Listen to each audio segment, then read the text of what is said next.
చిన్న మీద నేర్చుకున్నాం మేము, ఆ స్కూల్లో మాకు నేర్పారు. విజయవాడ మొత్తం అందరూ అసలు కొన్ని వేల మంది ఉన్నారు ఆయన. పెద్ద పెద్ద నాయకులు వచ్చారు, పెద్ద దేశీయులు ఎక్కడెక్కడ అసలు ఎలా వేస్తున్నారు వాడు అలా వేస్తున్నారు. ఇంటి దగ్గర కూడా వేసిస్తున్నారు పెద్ద పెద్ద మంచి డాన్సులు వేషాలు వేస్తున్నారు.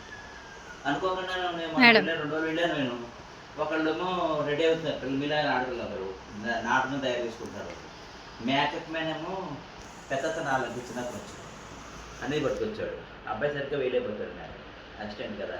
వీళ్ళే పేరెంట్స్ కంగారు పడిపోతారు, ఏంటి మా పిల్లలకన్నా నేర్పారు సార్ గారు నేను వేషాలు అయితే ఎలా చెప్పాడు. నేను అనుకోక నాకు తెలిసి మాట్లాడుతున్నాను.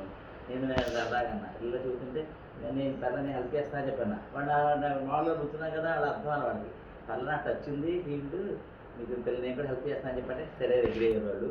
వాళ్ళు మేకప్లో వేసిన చక్కను చాలా మంచి ఫోటో ఇచ్చారు, ఎంత బాగుంది, వాళ్ళు చాలా హ్యాపీ ఫీల్ అయ్యారు. అంతేక ఒక పాప వాళ్ళ నాన్నగారు ఒకటి పట్టుకొచ్చుకోండి వారు అంటే నాకు చెప్పి చాలా హ్యాపీ అయింది. ఫోటో అయితే నేను లేను వచ్చాను కదా, అంత బాగా అందుకే మీరు నేర్చుకోవాలన్నమాట. నాకు ఫోటో కూడా చూపిస్తాను ఓకేనా.